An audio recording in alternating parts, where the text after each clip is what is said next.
Tepuk tangan tadi Yayasan Indonesia Edukasi Data. Sudah ada Romo yang akan bercerita. Tadi tertarik sekali saya dengan gambar tadi nih Romo ya.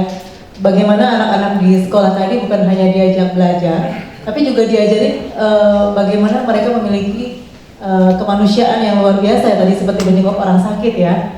Mungkin saat ini anak-anak zaman sekarang nih yang namanya orang sakit, mungkin juga karena pandemi ya Romo ya, juga jarang menjenguk begitu ya. Tapi tadi diajarkan mereka harus menjenguk orang tua yang sakit, mereka juga harus salaman seperti itu, yang mungkin saat ini sangat minim sekali apa yang dilakukan oleh generasi muda sekarang. Ya mungkin Romo bisa bercerita nih bagaimana sekolah di sana. Ya, terima kasih Romo dan Bapak Ibu, teman-teman, selamat siang. Karena judulnya ngobrol asik, saya akan cerita-cerita saja supaya tidak menjadi kuliah umum yang dikatakan Prof kemarin gagal. Iya.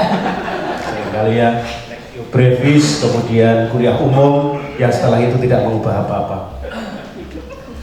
Kata kunci yang diwariskan Romangun dan dihidupi oleh Yayasan Dinamika Edukasi Dasar itu kesetiakawanan. Lalu dengan kata kesetiakawanan, hidup bergerak dari hati, hidup sebagai proses membangun kesetiakawanan dan memaknai kesetiakawanan, itu sekolah dikembangkan. Dan lalu sekolah itu ya masyarakat, masyarakat itu ya sekolah. Jadi dengan demikian sekolah itu bukan gedung, tapi sekolah itu seluruh aktivitas kehidupan di tengah masyarakat. Itu yang diwariskan oleh Romangun. Tapi menggelitik ya apa yang kita bicarakan ini dari Mbak Alisa yang sangat lucu, Mbak Ina yang lucu ya, kurang lucu ya. Mas saya Mbak Inaya yang lebih lucu daripada Mbak Alisa. Luar biasa. Pertemanan, persahabatan, kesetiakawanan itu dihidupi oleh Romangun dengan Gus Dur, Ibu Gedong Uke, kemudian Tia Sumartana, Syafi'i Ma'arif, ya, Buya Syafi'i, kemudian ada Sri Panyawaru Tera yang sering datang waktu itu perjumpaan. Saya beberapa kali mengalami perjumpaan-perjumpaan mereka dan bertemu berkali-kali dengan Romo Mangun, Gus Dur, dan teman-teman. Saya akan mulai aja yang ketika Romo Mangun sudah wafat, Gus Dur sudah pensiun dari presiden, di pensiun atau pensiun ya saya tidak tahu, karena saya tidak di Indonesia waktu itu. Lalu kunjungan ke Itali, saya itu moderator Gus Dur, pembicaraan dengan teman-teman dari Indonesia. Mohon maaf, Gus Dur sudah kehilangan penglihatan sangat besar tahun 2001, karena saya moderator duduk gini ya, lesehan. Lalu Gus Dur itu mengulurkan tangan 3 kali pada saya dan saya salami 3 kali. Saya tidak tanggap karena saya tidak begitu tingginya Gus Dur saat di hadapan saya. Lalu padahal Gus Dur itu minta mic.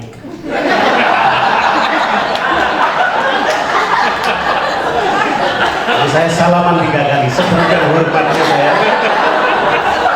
Dan saya cium 3 kali. Cium tangan juga ya. Tapi itulah mencium 3 kali tapi gagal memahami. Ya, itulah pendidikan ya. Kadang-kadang sedemikian hormatnya, tata krama macam-macam, sampai gagal memahami apa yang dimaksud. Gagal paham. Ya, karena tidak ada kesehatian lagi. Nah, dari situ saya flashback perjumpaan persahabatan Romangun dan teman-teman akhirnya juga nanti dalam pendidikan sekolah eksperimental Mangunan itu tidak ada guru menyebut anak-anak. Semua menyebut guru kepada para siswa itu teman-teman, TK, SD, SMP. Dilatih untuk menghormati itu tidak harus bahwa orang itu beda strata. Teman itu bisa tetap hormat karena tahu bahwa tidak mengurangi bahwa guru tetap guru. Dan itu guru menyebut teman-teman. Meskipun murid menyebut ibu guru dan bapak guru, tapi gurunya menyebut teman-teman. Untuk membangun spirit kesetiakawanan itu, dan nanti seluruh proses pembelajaran itu dalam rangka membangun kesetiakawanan. Dan itu yang diajarkan oleh Romo Mangun. Maka Romo Mangun itu sangat-sangat emosional ketika melihat hal-hal yang bertentangan dengan kesetiakawanan itu. Salah satu peristiwa tahun 97 saya frater tingkat akhir di Kentungan. sudah terlibat di Intervide, ketemu Romo Mangun dan sebagainya, mengusulkan pendampingan untuk para frater rekoleksi namanya, itu renungan doa, mengundang Romo Mangun. Itulah sekali Romo Mangun bersedia datang. Hari H, 1 hari sebelum hari H rekoleksi itu Romo Mangun opnam, mencret. Itu stres saya kira Romo Mangun. Karena Romo Mangun itu sedemikian tajam mengkritik model pendidikan seminari yang disebut sebagai model tangsi. Jadi itu zaman Belanda, rumah-rumahnya itu masif gitu ya, tidak ada unit-unit seperti yang dibangun. Salah satunya modelnya di Bandung, meskipun akhirnya Bandung Romo Mangun tidak mau mengakui bahwa itu karyanya karena sudah dirubah-rubah. Biar itu arsitek orang lain saja, saya nggak mau itu karya saya, orang lain lebih pintar dibanding aku gitu ya. Itu Bandung itu. Jadi Romo Mangun itu sungguh punya kepekaan tentang hidup. Maka dua hal yang Romo Mangun tidak suka, satu kaderisasi. Maka kalau berbicara tentang kader itu sudah Romo Mangun, nggak ada kader. Setiap orang biarlah bertumbuh sesuai bakatnya, sesuai masa depan dan hidupnya. Jadi jangan dikader. Maka Romo Mangun nggak mau kader. Dan termasuk di pendidikan itu bukan tempat kaderisasi. Maka pendidikan Mangunan pada awalnya itu dulu kan dalam tanda kutip itu bertentangan dengan undang-undang. Tidak ada seragam, tidak ada pelajaran agama begitu waktu awalnya. Saya datang, saya takut kan kalau masuk penjara. Kan ya rancu itu loh. Lalu saya mengajak diskusi, gimana ini? Apa nggak ada seragam? Betul, kan ada, semuanya berpakaian. Gimana Romo? Ini seragam Nusantara, saya gitu. Jadi sekolah ini seragamnya Nusantara. Apa pakaiannya? Ya Nusantara ya macam-macam, mau pakai koteka ya terserah, mau Nusantara. Jadi jangan katakan sekolah tidak seragam, nanti saya masuk penjara. Karena ini bertentangan undang-undang. Lalu pelajaran agama. Pelajaran agama kan de facto ada. Kenapa tidak dikatakan itu pelajaran agama? Karena memang waktu itu kritik terhadap model pelajaran agama. Lalu memberi alternatif. Maka tadi dikatakan Romo Mangun itu kalau mengkritik sesuatu sudah mempunyai gambaran solusi. Memang solusi bukan untuk satu-satunya solusi, tetapi gagasan yang diharapkan mencerahkan. Itu solusi dalam artian itu.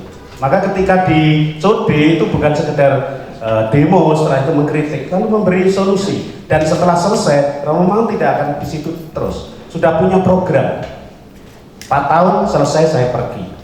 Di Kedung Ombol juga demikian. Tidak kerasan di situ karena didewakan kalau di situ. Maka tidak mau didewakan di situ, dikultuskan tidak mau. Maka kami waktu mau pasang patung Romo Mangun itu, perdebatan luar biasa. Romo Mangun nggak mau dikultuskan. Lalu ada yang mengatakan tidak usah dikultuskan karena sudah dimakam. Jadi sumbangan patung diterima saja, tidak usah dikultuskan biar anak-anak itu bisa panjat kepalanya Romo Mangun atau apa. Karena kalau spiritnya itu mencintai, tidak ada orang yang merasa direndahkan. Seorang bos itu kalau mencintai cucunya, walaupun diinjak-injak kepalanya kan seneng kan? Pulang diinjak karena mencintai. Maka saya ke sekolah Mangunan dalam rangka membangun kesetiakawanan itu. Kalau saya datang ke sana, ya si Mbah Romo, dan pegang kepala, Mbah Romo kepalanya lucu, gitu tidak apa-apa. Karena ini anak-anak biarlah bertumbuh.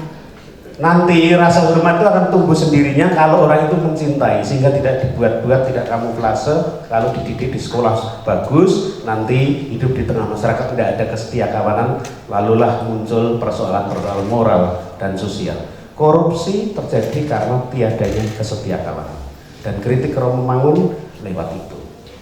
Maka karya-karya Romo Mangun sebagian besar ditumbuhkan untuk menumbuhkan kesetiakawanan. Persahabatannya juga dalam rangka kesetiakawanan.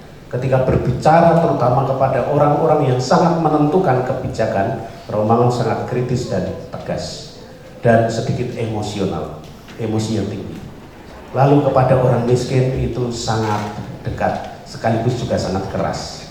Cerita kecil, ketika mendirikan sekolah Mangunan, utusan Menteri Bapak Wardiman datang ke Jogja, ajak bicara, lalu diajak makan di Romo, diajak makan Romo yang agak enak sesekali. Oh ya nggak apa-apa, tapi saya ngajak anak-anak saya, ya boleh. Dan itu anak-anak Karita anak-anak pinggir rel itu, perempuan-perempuan yang ditampung oleh Romangun dan diajak makan di Morolja, rumah makan yang pada waktu itu bagus sekali.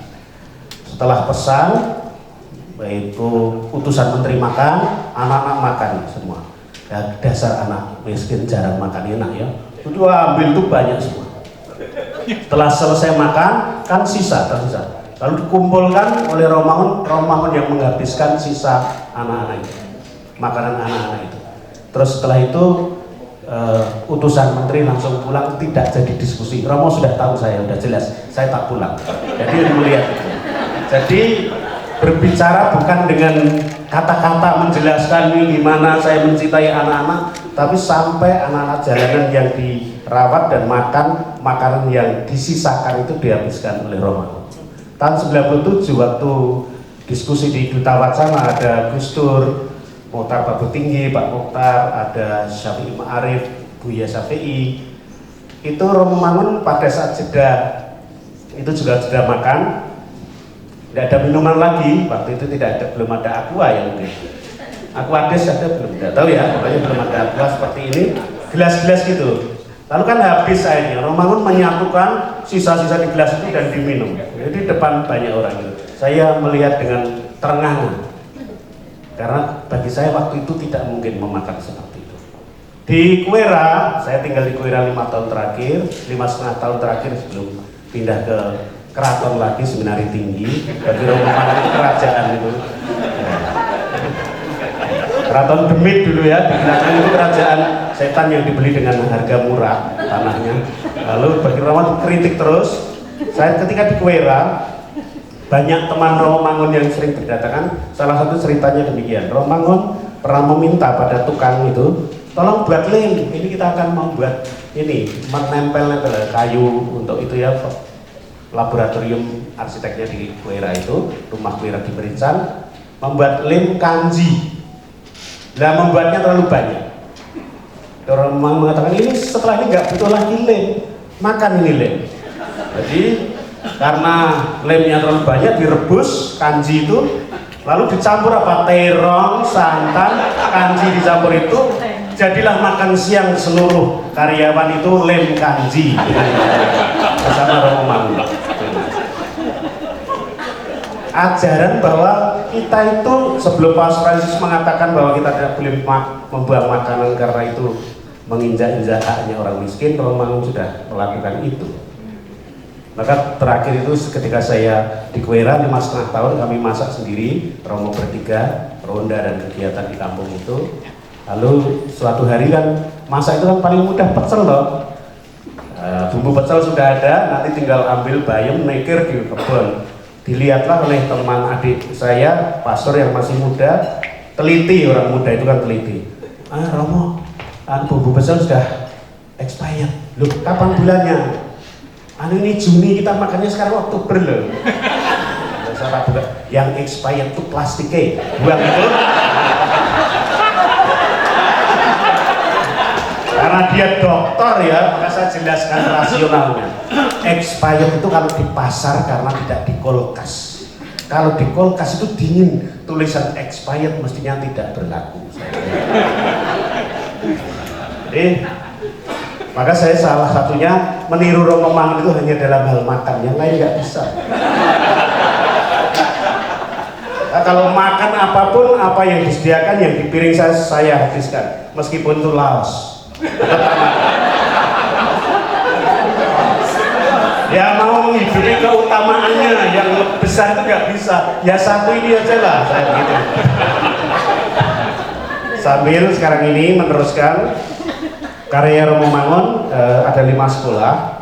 Memang ada banyak orang yang mengatakan sekolah yang kami kembangkan itu sudah tidak seperti yang digandaki Romangun.